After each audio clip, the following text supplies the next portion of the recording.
అందరికీ నమస్కారం. శ్రీమద్ భగవద్గీత ఆధ్యాత్మిక రహస్యాలు అనే శీర్షికలో శ్రీ త్రినాథ్ గారు ధారావాహిక ప్రసంగం చేస్తున్నారు. వారి ధారావాహిక ప్రసంగంలో ఈరోజు 162వ ప్రసంగం చేస్తున్నారు. శ్రీ త్రినాథ్ గారికి స్వాగతం. ఓం శాంతి. శ్రీమద్ భగవద్గీత ఆధ్యాత్మిక రహస్యాలు. ఈ యొక్క జ్ఞానం ఏదైతే ఉందో, ఆధ్యాత్మిక రహస్యాల ద్వారా పొందేటువంటి జ్ఞానం మన జీవితాన్ని సమూలంగా పరివర్తన చేస్తుంది. ఒక చిన్న ఉదాహరణతో మనం ప్రారంభించుకుందాం ఎపిసోడ్ని, చర్చను. మనం మామూలుగా ఆసుపత్రికి వెళ్ళేటువంటి వాళ్ళని రెండు వర్గాలుగా ఉంటారండి.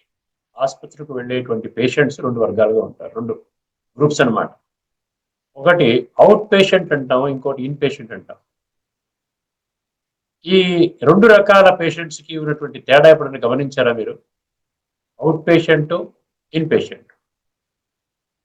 ముఖ్యమైనటువంటి తేడా ఏంటంటే, అవుట్ పేషెంట్ అనేవాడు డాక్టర్ దగ్గరికి వెళ్తాడు.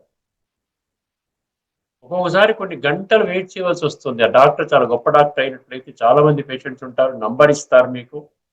ఒకసారి ఉదయం వెళ్తే సాయంకాలం రావచ్చు మీ అపాయింట్మెంట్. అదే ఇన్ పేషెంట్గా అయ్యారనుకోండి, ఏమవుతుందండి? డాక్టరే మీ దగ్గరికి వస్తాడు, ప్రతిరోజు వస్తాడు. మీరు అడిగారనుకోండి, ఎక్కడండి డాక్టర్ గారు రావట్లేదంటే రౌండ్స్లో ఉన్నారని చెప్తారు. రౌండ్స్ అంటే దేనికి రౌండ్స్? ఇక్కడ ఇన్ పేషెంట్స్ని చూడటానికి వెళ్తాడు. అర్థమైందండి? ఇది తేడా అనమాట. ఇప్పుడు మనం ఇన్ పేషెంట్గా అయ్యామా, అవుట్ పేషెంట్గా ఉన్నామా? అవుట్ పేషెంట్ అంటే బాడీకి ఉన్నటువంటి జబ్బులు, ఇన్ పేషెంట్ అంటే ఆత్మకు ఉన్నటువంటి జబ్బులు. అర్థమైందండి? చాలా సింపుల్ ఉదాహరణ మీకు ఇస్తున్నాను. ద్వాపర యుగం నుండి, అంటే అరకల్పం నుండి మనము స్వయాన్ని ఆత్మ అన్న సంగతి మర్చిపోయాం. దాని నుండి ఏమైపోయింది? ఆత్మశుద్ధి జరగలేదు. ఆత్మశుద్ధి లేని ఆచారం అది అనుకున్నప్పటికీ కూడా ఆత్మశుద్ధి జరగటం లేదు. కేవలం శరీర శుద్ధి జరుగుతోంది. ప్రతిరోజు స్నానము, షాంపూ, సబ్బు పెట్టుకుని మనం స్నానం చేస్తాం కదా, శరీర శుద్ధి జరుగుతోంది. అందుకని ఇప్పుడు మనం అందరం ఏం కావాలంటే ఇన్ పేషెంట్గా అయినట్లయితే, అర్థమైంది? అంటే ఇన్పేషెంట్ కావడం అంటే ఏంటి? ఆంతరికంగా మన యొక్క జబ్బుని గుర్తించినట్లయితే స్వయముగా పరమాత్మ మన దగ్గరికి వస్తాడు. 13వ అధ్యాయంలో 34వ శ్లోకంలో చెప్తున్నాడు ఆయన. అంటే క్షేత్రజ్ఞయోరేవం అంతరం జ్ఞాన చక్షుష భూత ప్రకృతి మోక్షం చ ఏ విదుర్యాంతి తే పరం అన్నాడు అక్కడ.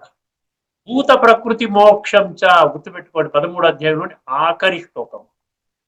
ఈ పంచతత్వాలతో కూడినటువంటి ప్రకృతి యొక్క మోహము, దీని నుండి నీవు మోక్షం పొందు నాయనా. ఎందుకంటే నేను పైనుండి చూస్తున్నాను, నేను కేవలం ఆత్మలని మాత్రమే చూస్తాను.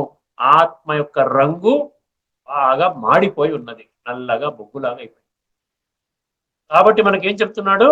నీవు ఆత్మని శుద్ధి చేసుకోవాలి అనే సంకల్పం తీసుకున్నట్లయితే, అంటే ముందుగా మీరు శుద్ధి చేసుకోవాలని సంకల్పం ఎప్పుడు వస్తుంది?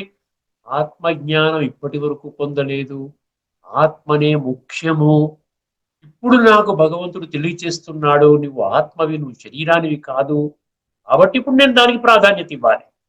దానిలో ఉన్న మురికిని, అంటే తమో ప్రధాన సంస్కారాలని సతో ప్రధానముగా పరివర్తన చేసుకోవాలి అన్నటువంటి ఒక లక్ష్యము మీకున్నట్లయితే భగవంతుడు ఎంటర్ అవుతాడు మీ ప్రపంచంలోకి. భగవంతుడు ఎంటర్ అవుతాడు. అప్పుడు ఏం చేస్తాడు? ఆయన సుప్రీం సర్జన్ గా, సుప్రీం డాక్టర్ గా వచ్చి మీ ఆత్మలో ఉన్న తుప్పును వదలగొడతాడు. ఎందుకు ఈ ఉదాహరణ తీసుకున్నాను అంటే, స్థిత ప్రజ్ఞత అనేటువంటి టాపిక్ మనం తీసుకున్నాం, గత ఎపిసోడ్ నుంచి ప్రారంభించుకున్నాం. స్థిత ప్రజ్ఞత భగవంతుడు మనకి ఆ విధంగా తయారు చేస్తున్నాడు. నేను ఎందుకు తయారవ్వాలి అనిపిస్తుంది కదా. ఎందుకు స్థిత ప్రజ్ఞత వల్ల లాభం ఏమిటి?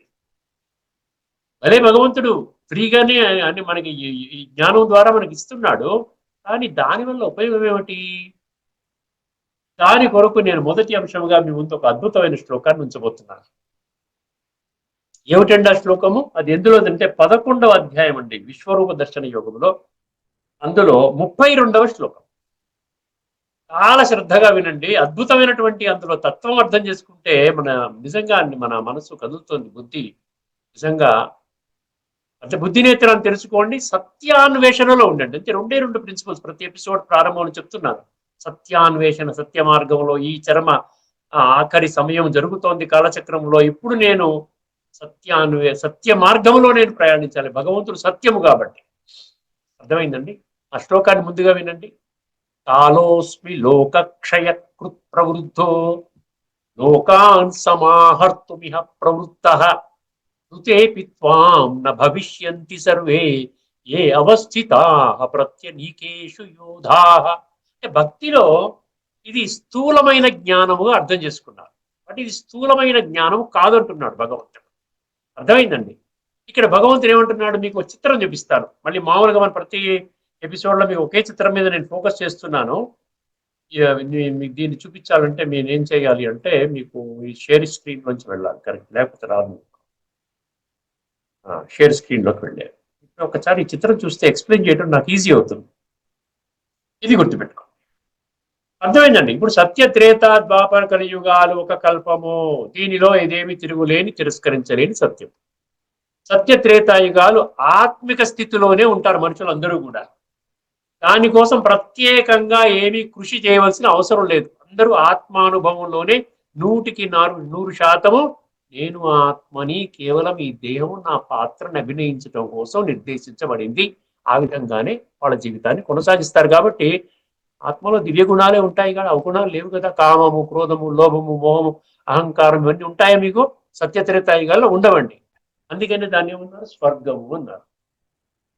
తర్వాత ద్వాపర యుగం నుండి ఈ యొక్క దైహిక ఇన్ని వస్త్రాలు తీసుకొని దిగుతూ ఎప్పుడైతే ద్వాపర యుగంలో మనిషి ప్రవేశిస్తాడో అప్పుడు ఈ విధంగా దేహభ్రాంతి మెల్లిగా ఎంటర్ అవుతుంది. ఆత్మ యొక్క అనుభూతి తగ్గుతూ దేహభ్రాంతి పెరుగుతుంది. అర్థమైందండి? ఇక్కడ 100% సత్యయుగంలో ఉంటే 95% త్రేతాయుగంలో ఉంటే 97-98% త్రేతాయుగంలో ఉంటే ఇక్కడికి వచ్చిన 50% పడిపోతుంది ద్వాపర యుగంలో. తర్వాత 100% పడిపోయి కలియుగం ఎంటర్ అవుతూనే 100% నేను దేహం అనేటువంటి విధానములో మనిషి ప్రయాణం చేస్తాడు. ఇప్పుడు గుర్తుపెట్టుకోండి. ఇప్పుడు ఇది అన్నమాట బ్యాక్గ్రౌండ్. భగవంతుడు ఏమంటున్నాడు? పరివర్తన అనేది ఎవరు చేస్తారు? పరివర్తన అనేది నేను చేస్తాను. కాలోస్మి లోకక్షయ అన్నాడు. అర్థమైందండి? కాలోస్మి అంటే కాలాన్ని నేను. కాలం అంటే మనం ఈ విధంగా ఇప్పుడు గడియారం ఈ విధంగా తిరుగుతూ ఉంటుంది, గంట తిరుగుతూ ఉంటుంది. మనకు చూసే గడియారం కాలం కాదండి. సృష్టి పరివర్తన కాలము. కలియుగము నుండి సత్యయుగంలోకి ఒక్కసారి హై జంప్ అన్నమాట.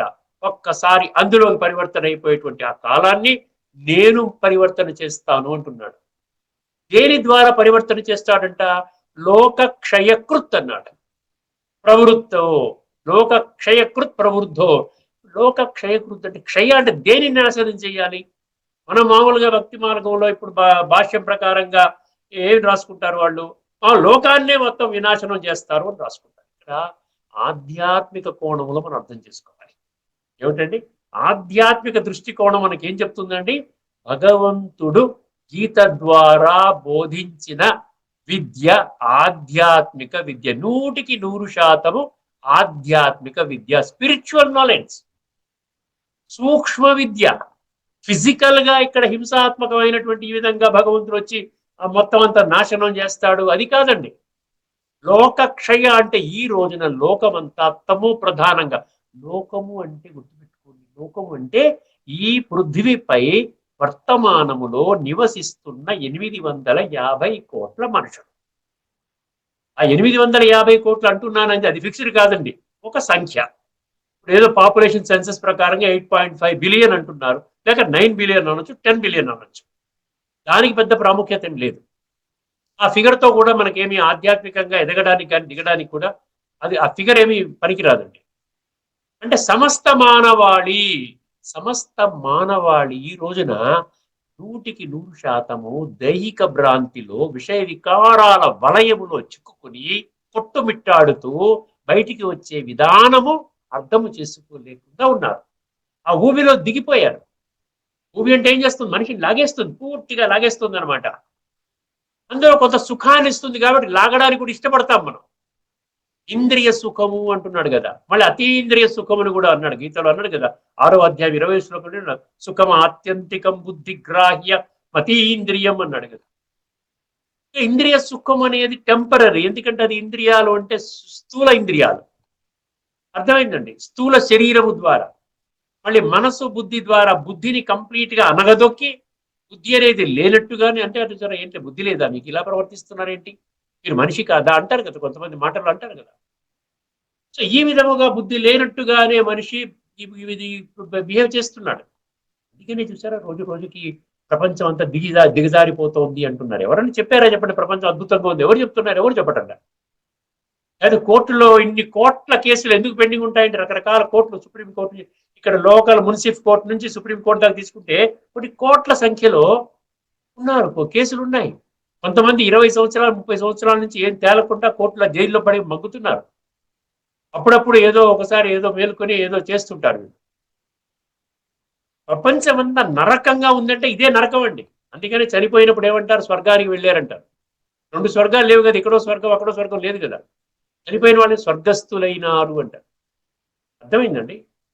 అంటే మనం ఇప్పుడు అర్థం చేసుకోవచ్చు లోకక్షయ అంటే ఈ మనుషులలో ఉన్నటువంటి దేహాభిమానము, దాని నుండి వచ్చినటువంటి కామ క్రోధ లోభ మోహ అహంకారం అనేటువంటి పచ్చి వికారాలు, పంచ వికారాలు మన యొక్క ఆత్మని ధ్వంసము చేస్తున్నాయి. సమూలంగా ధ్వంసము చేసేటువంటి ఈ వికారాలని నేను నిర్మూలిస్తాను అంటున్నాడు భగవంతుడు. ఎందుకంటే నేను సత్యయుగం ప్రారంభిస్తున్నాను కదా, ఈ వికారి మనుషులతో నాకేం పని? వికారి మనుషులతో సత్యయుగములో వాళ్ళకి స్థానం కల్పించినట్లయితే అది సత్యయుగం అవుతుందా? ఎందుకంటే 13:21 గుర్తుపెట్టుకోండి. 13:21 13 అధ్యాయం 21వ శ్లోకము, 15వ అధ్యాయం 8వ శ్లోకము, ఈ 2 శ్లోకాలు మర్చిపోకండి. సంస్కారాలు మాత్రమే దాని ఆధారంగా శ్రేష్టమైన జన్మ తీసుకుంటారు. తత్వం అంటే బుద్ధి నేత్రం తెరుచుకుంటే అద్భుతంగా ఉంటుందండి.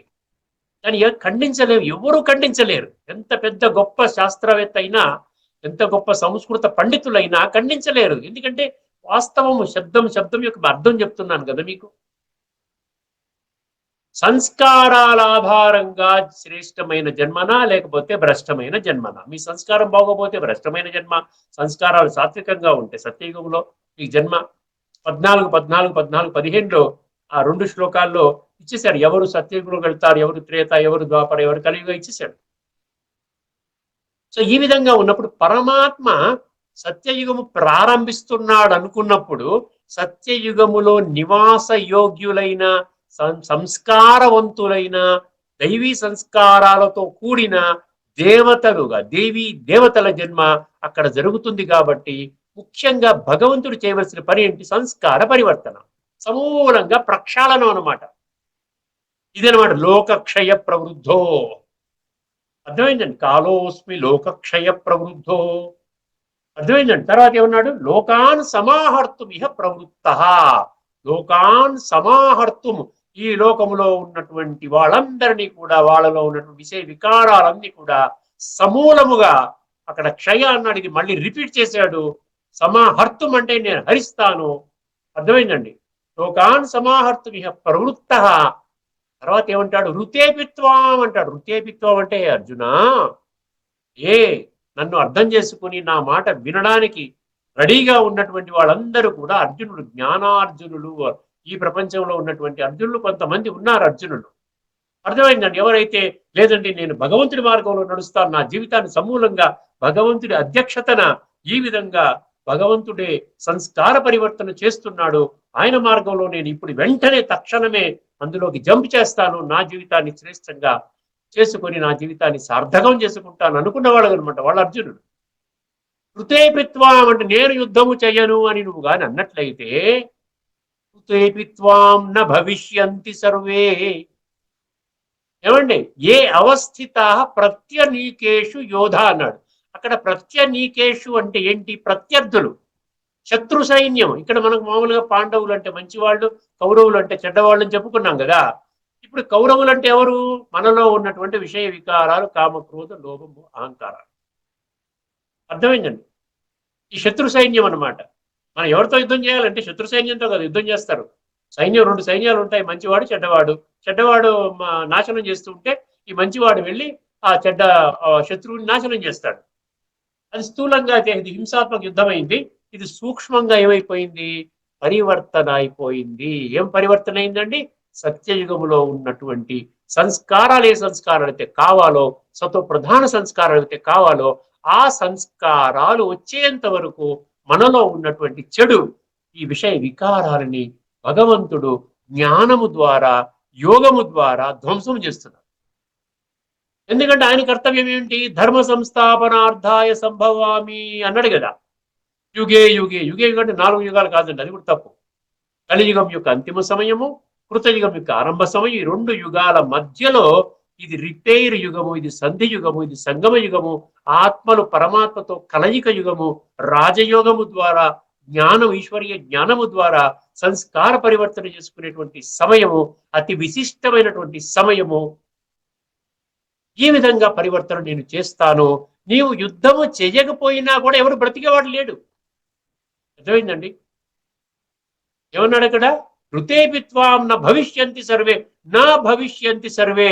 ఈ వీరెవరు కూడా, ఈ సర్వులు అంటే ఈ ప్రపంచంలో ఉన్నటువంటి విషయ వికారాల్లో మునిగి తేలుతూ అదే జీవితం అదే స్వర్గం అనుకుంటూ ఈ విధంగా ఉన్నటువంటి వాళ్ళు ఎవరు కూడా నీ ఒకవేళ యుద్ధము చేయకపోయినా కూడా ఈ విషయ వికారాల నిర్మూలములో నా యొక్క ఆదేశం ప్రకారంగా నేను ఇచ్చినటువంటి సంపూర్ణ ఆధ్యాత్మిక జ్ఞానం ఆధారంగా, రాజయోగం ఆధారంగా నీవు ఈ యొక్క మార్గంలో నడవకపోయినా కూడా వాళ్ళందరూ కూడా వినాశనము చెందుతారు. ఎందుకంటే కాలచక్రం ప్రకారంగా ఎవరు నా మాట విన్నారో వాళ్ళని సత్యయుగంలో పెడతాను, మిగతా వాళ్ళు ఆటోమేటిక్ గా నిష్క్రమిస్తారు, వినాశనము కాబడతారు.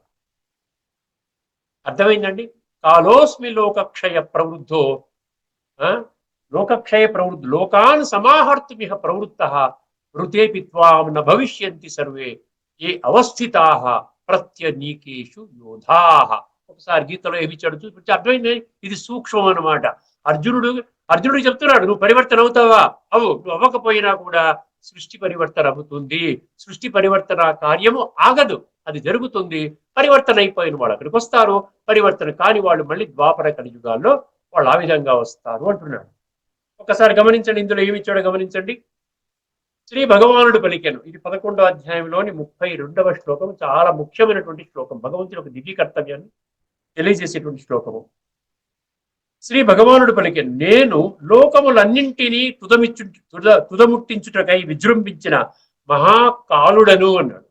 ఇక్కడ లోకములన్నీ అంటే మనం ఏం అర్థం చేసుకోవాలి?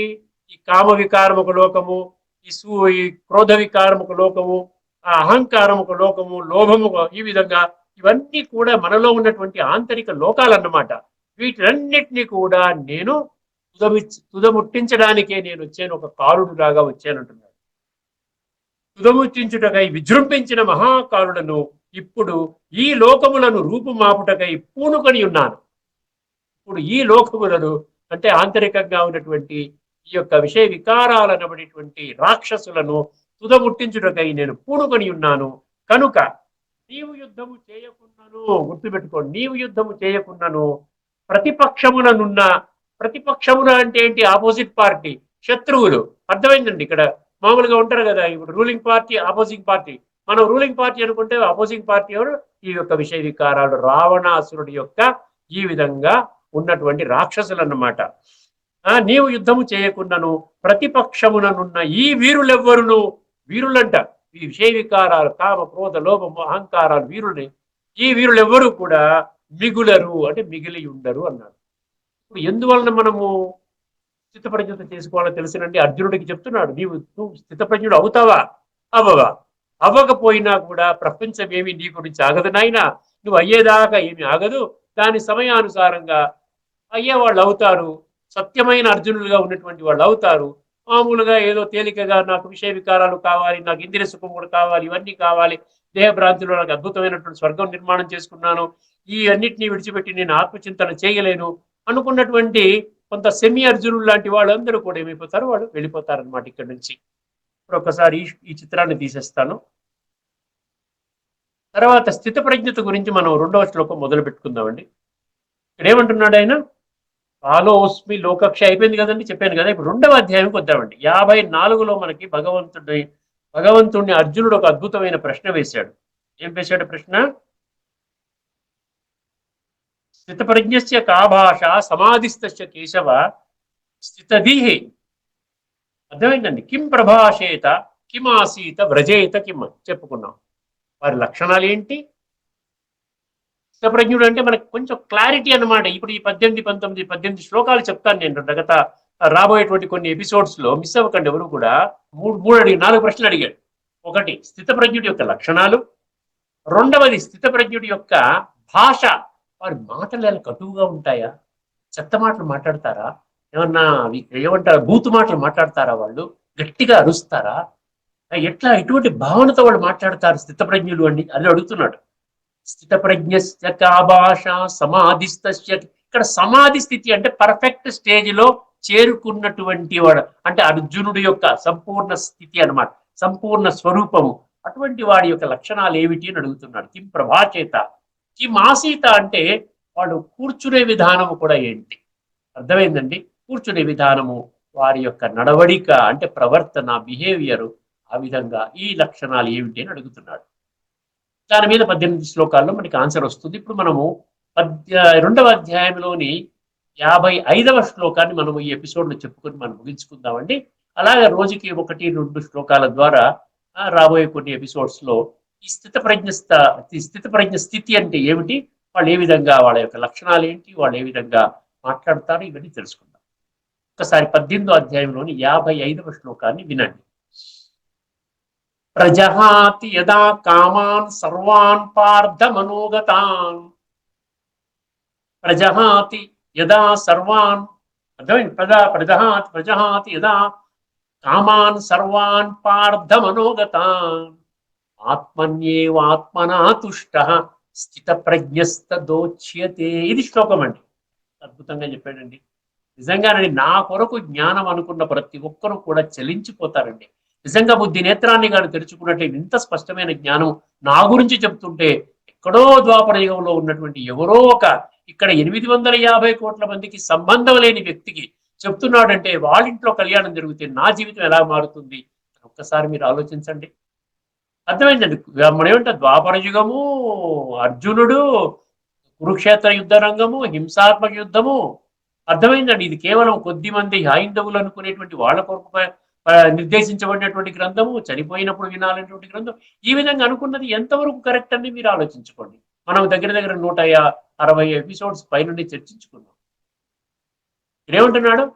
ప్రజహాతి యదా సర్వాన్ కామాన్, ప్రజహాతి యదా కామాన్ సర్వాన్ పార్థ మనోగతాన్. ప్రజహాతి అంటే ఏంటి?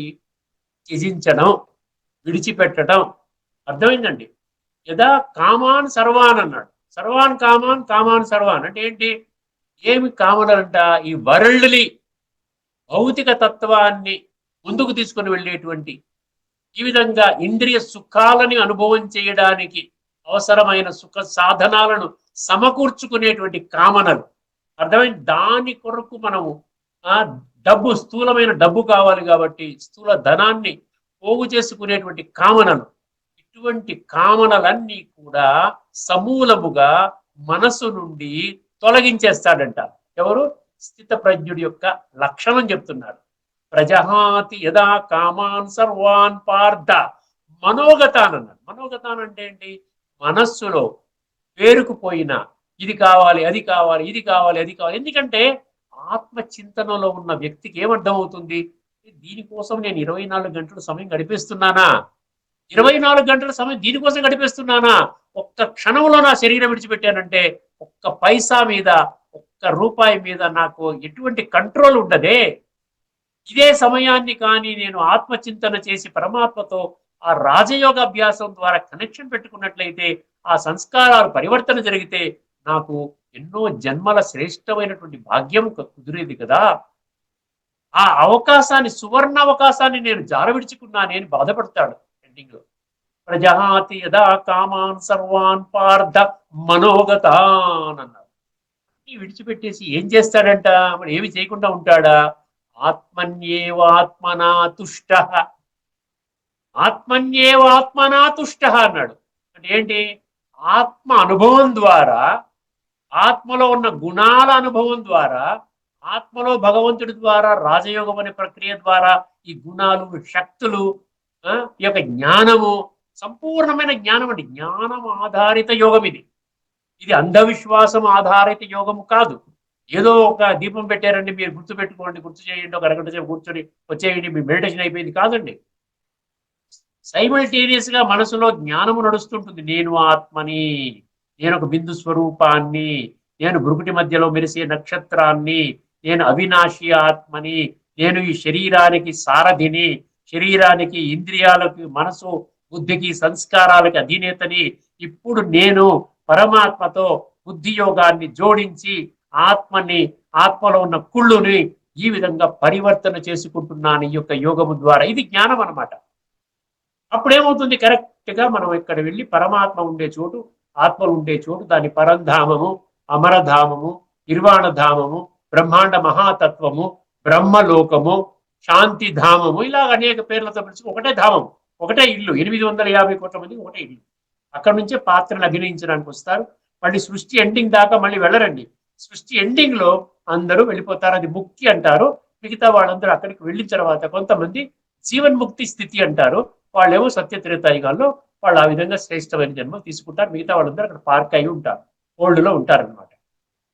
అర్థమైందండి. అందుకని ఇక్కడ ఏమంటున్నాడు, అంత జ్ఞానం పొంది ఆ గుణాల అనుభూతి, శక్తుల అనుభూతి చేసుకుంటూ, స్వయాన్ని ఎంజాయ్ చేసుకుంటూ, సాటి మనిషిలోని కూడా, సాటి మనిషిని కూడా ఆత్మనే, అందులో ప్రతి మనిషిని ఆత్మనే చూస్తూ, ఆ విధంగా ప్రతి ఒక్కరిని గౌరవించుకుంటూ, సంస్కారాన్ని పెంచుకుంటూ, ప్రతి ఒక్కరి నుండి ఆశీర్వాదాలు తీసుకుంటూ. ఇది ఆశీర్వాదాలు చాలా ముఖ్యమండి. ఇప్పుడు సంగమ యుగంలో ఆశీర్వాదాలు ప్రతి ఒక్కరు కూడా మూడు చేస్తారు. ప్రతి ఒక్కరు కూడా మీకు తారశీలైన ప్రతి ఒక్కరు మూడు మూడు రెస్పాన్సెస్ ఉంటాయి వాళ్ళకి. ఒకటి, మీరు వాళ్ళ గురించి ఏదైనా మంచి పని చేసినట్లయితే వాళ్ళు మీకు ఆశీర్వాదం ఇస్తారు. బాగుండండి, నిండు నూరేళ్లు వర్ధిల్లండి, పిల్లా పాపలతో చాలా సౌభాగ్యంగా ఉండండి, బ్రహ్మాండంగా ఉండండి అని వాళ్ళ యొక్క ఆలోచన ప్రకారంగా ఆ విధంగా ఆశీర్వాదాలు ఇస్తారు. దాన్ని హిందీలో దువాయే అంటారు. దువాయే, దువాయే అంటే బ్లెస్సింగ్స్. అందుకని అంటారు సార్, దువాయే అంటే దువాయే బాగా పెంచుకుంటూ వెళ్ళిపోతానంట. దువాయే ఉంటే దవాయి అక్కర్లేదంట. దవాయి అంటే ఏంటి, మందులు. అంటే ఆరోగ్యం బ్రహ్మాండంగా ఉంటుంది కదండి. ఖుషీ జైసా కురాక్ నహి అంటారు. ఖుషి అంటే ఎప్పుడు ఖుషిగా ఉన్నాం అనుకోండి, ఖుషిగా ఉన్నట్లయితే దాని లాంటి మందు ఇంకొకటి లేదంట. ఏ రోగం మనకి రాదనమాట. ఎప్పుడు నిట్టూర్పు గారిని ఏ విధంగా అది కోల్పోయాను, వాడు అదిగెత్తున్నాడు, అసూయ, ద్వేషము, రాగం పెట్టుకుంటూ దేహాభిమానంలో పడిపోయి విషయ వికార వలయంలో చిక్కుని ఏదేదో పొందాలని టెంపరీగా ఉన్నటువంటి ప్రపంచంలో దూరిపోయి పర్మనెంట్ గా ఉన్న సామ్రాజ్యాన్ని సమూలంగా విడిచిపెట్టి, అదనమాట. అందుకని ఏమంటున్నాడు ఇక్కడ, ఆత్మన్యేవాత్మనా తుష్ట, సంతృప్తి పొందుతాడు. సంతుష్టత అనమాట. తుష్ట అంటే సంతుష్ట, సంతృప్తి. అన్ని పొందాను, ఏమి పొందాలనుకున్నానో అది పొందేశాను, ఇంకా పొందవలసిందంటూ ఏమీ లేదు. అటువంటి స్థితికి చేరుకుంటాడు. ఆ విధంగా చేరుకున్న వాడే స్థిత ప్రజ్ఞుడు అంటారు. అర్థమైనట్టు భగవద్గీతలో ఏమిచ్చాడో దీని గురించి తెలుసుకొని ఈ యొక్క ఎపిసోడ్ మనం ముగించుకుందామండి. తదుపరి మరికొన్ని శ్లోకాలు కూడా స్థిత ప్రజ్ఞత గురించి, లక్షణాలు ఈ విధంగా మాట్లాడతాడు. ఇవన్నీ కూడా మనం తదుపరి ఎపిసోడ్ లో మనం మళ్ళీ తెలుసుకుందాం. ఇప్పుడు ఒకసారి చూడండి, ఇది శ్రీ భగవానుడు పలికాను, ఓ అర్జున, మనస్సు నందలి కోరికలన్నీయును పూర్తిగా తొలగిపోయి, అంటే కోరికలు అంటే ఆత్మశుద్ధి చేసుకునే కోరిక కాదండి, అది పాజిటివ్ కోరిక. దేహభ్రాంతిలో ఉండి విషయ వికారాల దానిలో ఇంద్రియ సుఖాల కొరకు పొందేటువంటి కోరిక తొలగిపోయి, ఆత్మ ద్వారా ఆత్మయందు సంతుష్టులైన వారిని, అనగా పరమాత్మ సంయోగము వలన ఆత్మానందమును పొందిన వానిని స్థిత ప్రజ్ఞుడని అందురు. ఓకేనండి, ఇక్కడతో మన చర్చను ముగించుకుందాము. మరి తదుపరి ఎపిసోడ్లో ఒకటి కానీ 2 కానీ శ్లోకాలతో మేము ముందుకు వస్తాను. అందరికీ నమస్కారము. లోకా సమస్త సుఖినో భవంతు. ఓం శాంతి. శ్రీమద్ భగవద్గీత ఆధ్యాత్మిక రహస్యాలు శీర్షికలో శ్రీ త్రినాథ్ గారు ఈరోజు స్థిత ప్రజ్ఞత్వము, దాని రహస్యాలు కొన్ని చర్చించారు. వారికి ధన్యవాదాలు.